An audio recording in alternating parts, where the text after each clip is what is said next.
hero who tracked bank fraudsters to win back £20,000 they stole from him. Banks say they won't cover fraud losses, so this father-turned-detective, a banking scam victim, has won a stunning victory against fraudsters to recover £20,000 he thought was lost forever.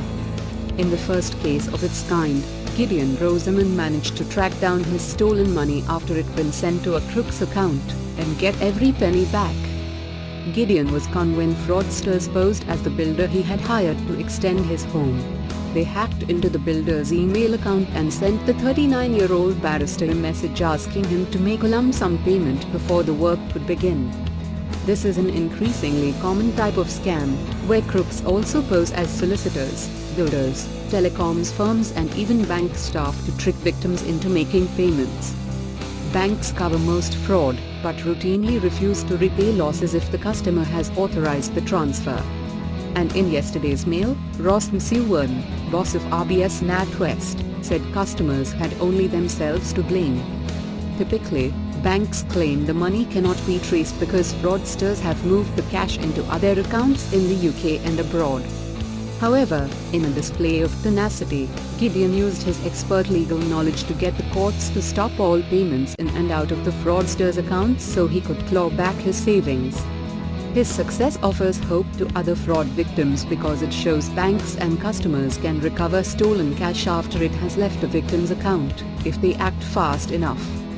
The father of two, practicing from 10 Old Square, Lincoln's Inn, in London, transferred £20,400 on January 2 after exchanging a series of emails with the imposter posing as his builder. The next day he received a distressing call from his wife Esther, 39, as he dropped his 4-year-old daughter at school. The builder had checked his emails and found messages to a number of customers demanding payment to a bank account he did not recognize. He said he hadn't sent the emails and wanted to warn clients he'd been hacked. Gideon immediately called his bank, Barclays, which said it would send a so-called indemnity to Santander, the fraudster's bank.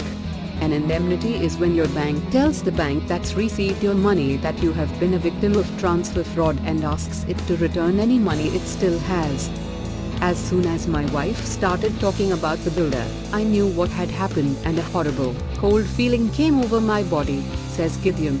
At that moment, your mind is racing, trying to work out what to do. McEwan, boss of RBS-NatWest, said customers had only themselves to blame if they were victims of fraud. +4. McEwan, boss of RBS-NatWest, said customers had only themselves to blame if they were victims of fraud. I wasn't filled with optimism when I spoke to my bank, so I felt as though the only way I would get my money back is to take things into my own hands.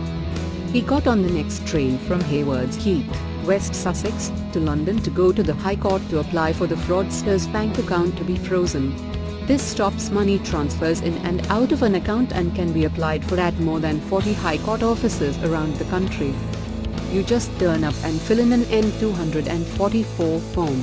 These are complicated, so you may need legal help. Gideon took identification, copies of emails from the fraudster and the crook's bank account number and sort code. It also helps to take evidence from a third party caught up in the fraud, the builder in Gideon's case. The judge agreed it appeared he had been the victim of fraud and granted the order.